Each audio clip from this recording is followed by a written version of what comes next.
Sebuah kapal kargo milik seorang miliarder Israel diserang oleh drone di Samudra Hindia. Peristiwa ini terjadi pada Jumat 24 November pagi, beberapa jam sebelum dimulainya gencatan senjata di jalur Gaza.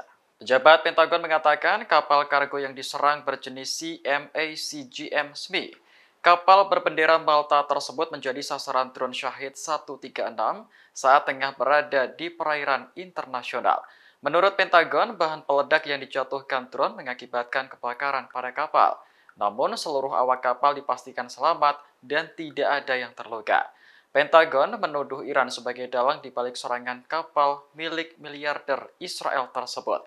Pihaknya berjanji akan terus melakukan pemantauan agar kejadian serupa tidak terulang. Sebagai informasi, SMI dimiliki oleh Eastern Pacific Shipping yang berbasis di Singapura. Ini merupakan perusahaan yang dikendalikan oleh miliarder Israel Idan Ofer. Namun hingga Sabtu siang, pihak perusahaan dan militer Israel belum memberikan komentar.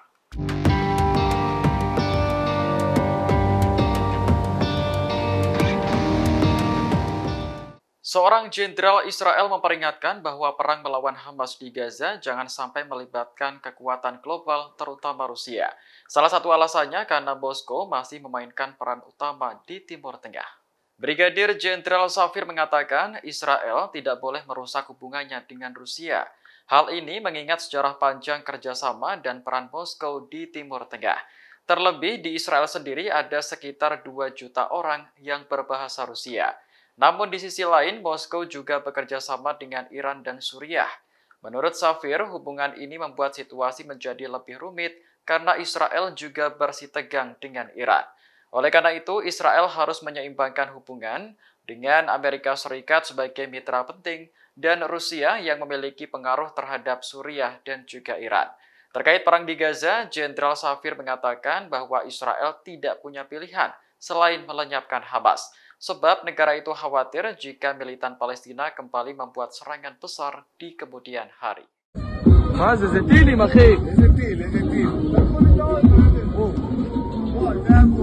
Israel kembali menghadapi ancaman rudal saat gencatan senjata diberlakukan di Gaza.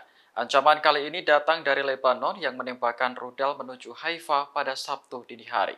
Militer Israel mengatakan rudal dari Lebanon berusaha menargetkan pesawat militernya yang sedang diuji coba di Haifa. Namun, rudal tersebut berhasil ditembak jatuh sebelum menyeberangi wilayah Israel. Gema ledakan kuat kemudian terdengar sekitar pukul 2:45 waktu setempat di wilayah Teluk Haifa. Namun, peringatan Komando Front Dalam Negeri tidak diaktifkan sebagai respons atas serangan tersebut. Jet tempur Israel justru langsung menyerang balik infrastruktur milik Hizbullah di perbatasan. Israel percaya rudal yang nyaris menghantam jet tempurnya ditembakkan oleh militan tersebut. Sebelumnya, pada Rabu 22 November, Hizbullah mengatakan bahwa pihaknya akan menghormati gencatan senjata di Gaza. Meski pada dasarnya militan tersebut tidak termasuk pihak yang menandatangani kesepakatan. Hingga saat ini, Hizbullah belum memberikan komentar terkait serangan rudal yang menargetkan Haifa, Israel Utara.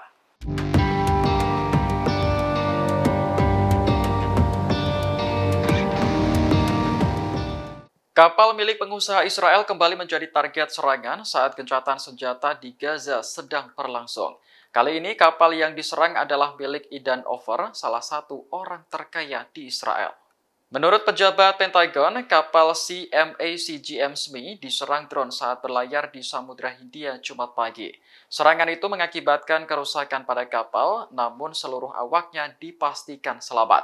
Pentagon percaya serangan itu didalangi oleh Iran, karena drone teridentifikasi berjenis Shahid 136. Dilansir Al Arabiya, CMA-CGM adalah pengirim barang besar yang berbasis di Perancis. Sementara SMI dimiliki oleh Eastern Pacific Shipping yang berbasis di Singapura. Ini merupakan perusahaan yang dikendalikan oleh miliarder Israel Idan Ofer. Perusahaan tersebut mengoperasikan lebih dari 210 kapal bulk, kapal kontainer, dan kapal tanker minyak mentah. Selain sebagai bos kapal, Idan Ofer juga merupakan pemilik 51% saham Israel Corp. Kemudian, ia juga memiliki 30% saham di tim sepak bola Spanyol Atletico Madrid, serta 85% saham klub sepak bola Portugal FC Famalicão. Pada tahun 2023, harta kekayaannya mencapai 14 miliar dolar atau sekitar 217 triliun rupiah.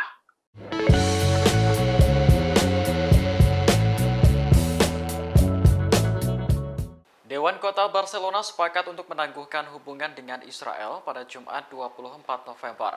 Penangguhan ini berlaku sampai ada gencatan senjata permanen di Gaza dan sampai Israel menghormati hak-hak dasar rakyat Palestina.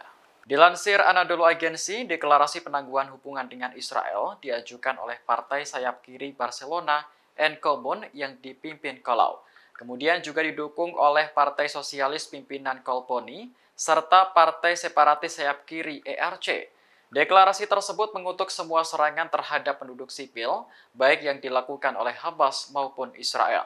Anggota penting pemerintah nasional Spanyol lainnya juga telah menyerukan negara tersebut agar memutus hubungan dengan Israel secara permanen, termasuk mantan menteri dan anggota parlemen saat ini, Ione Belarra.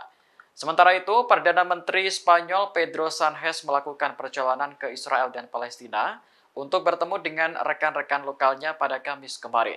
Di sana, ia mengkritik tanggapan Israel terhadap serangan Hamas 7 Oktober dan menyebut situasi di Gaza sebagai bencana kemanusiaan. Sánchez kemudian mendesak Israel untuk menghormati nyawa warga sipil dengan segala cara. Ia mengatakan bahwa jumlah kematian warga sipil tidak dapat diterima. You may recall when we did the G20 a little while ago, I was able to get a resolution, a statement passed through there saying we're going to build a rail. Presiden Amerika Serikat Joe Biden menduga bahwa dirinya menjadi alasan bagi Hamas menyerang Israel. Sebab Hamas mengetahui jika Amerika sedang bekerja dengan Arab Saudi untuk mengakui keberadaan Israel di Timur Tengah. Hal itu disampaikan Biden kepada awak media pada Jumat 24 November. Ia memang tidak dapat membuktikan bahwa alasan Hamas menyerang Israel adalah dirinya. Namun menurut Biden, Hamas tahu jika Amerika sedang bekerja sama dengan Arab Saudi dan pihak lain untuk membawa perdamaian di Timur Tengah. Resolusi perdamaian yang dimaksud adalah mengakui negara Israel dan keberadaan Israel. Biden melontarkan ucapan tersebut setelah gencatan senjata di Gaza dimulai pada Jumat pagi. Ia memuji diplomasi ekstensif Amerika Serikat, termasuk panggilan telepon yang ia lakukan dari ruang oval yang berhasil menghentikan sementara pertempuran di Gaza. Adapun dalam gencatan senjata ini, Hamas setuju membebaskan 50 sandera dengan imbalan 150 warga sipil Palestina yang ditahan di penjara Israel. But I believe one of the reasons why Hamas struck when they did was they knew that I was working very closely with the Saudis and others in the region to bring peace to the region by having recognition of Israel and Israel's right to exist. You may recall when we did the G20 about a little while ago, I was able to get a resolution, a statement passed through there saying we're going to build a railroad from Riyadh all the way through the Middle East into Saudi Arabia, Israel, etc., and all the way up to Europe. Not the railroad, but it would be an underground pipeline and then railroad. The whole idea is there's overwhelming interest, and I think most Arab nations know it, in coordinating with one another to change the dynamic in their region for longer-term peace. And that is what I'm going to continue to work on. Thank you all very, very much. I appreciate it.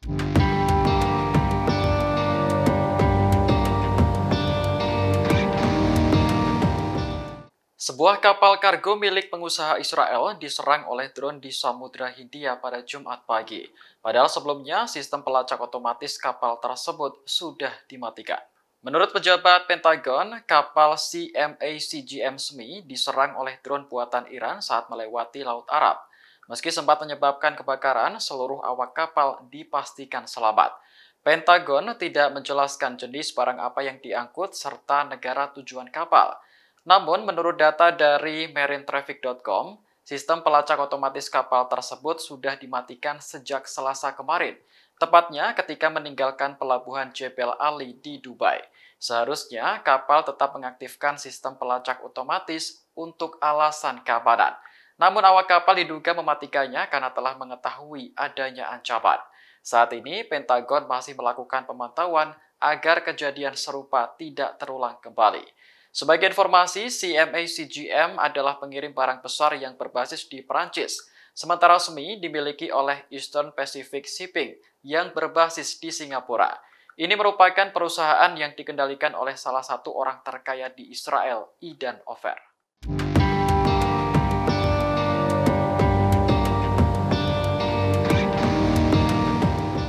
Perang antara Israel dan Hamas telah mendorong Iran untuk semakin memperkuat militernya. Sebentar lagi, Angkatan Laut Iran segera menerima kapal perusak dalaman buatan dalam negeri. Pengumuman itu disampaikan langsung oleh Komandan Angkatan Laut Iran, Laksamana Muda Shahram Irani, Jumat kemarin. Ia menyebut kapal dalaman akan dikerahkan ke Laut Kaspia untuk menjamin keselamatan pelayaran serta meningkatkan keterampilan anggota. Dalaman adalah versi terbaru dari kapal Jamaran, kapal utama fregat kelas Mauj Iran. Kapal perusak ini telah dilengkapi dengan peralatan baru yang membuatnya semakin canggih. Rencananya, Angkatan Laut Iran akan mengadakan 2 latihan gabungan dengan militer asing di utara Samudra Hindia dalam beberapa bulan mendatang. Selain kapal, militer Iran juga memperkenalkan sejumlah senjata barunya bulan ini di pameran pasukan Dirgantara. Salah satunya adalah rudal hipersonik Fatah 2. Secara umum, senjata ini mampu menjangkau target pada jarak 1.400 km dengan kecepatan super. Kemudian ada pula drone, baik pengintai maupun penyerang yang juga dipajang selama pameran. Download Tribun X sekarang, menghadirkan lokal menjadi Indonesia.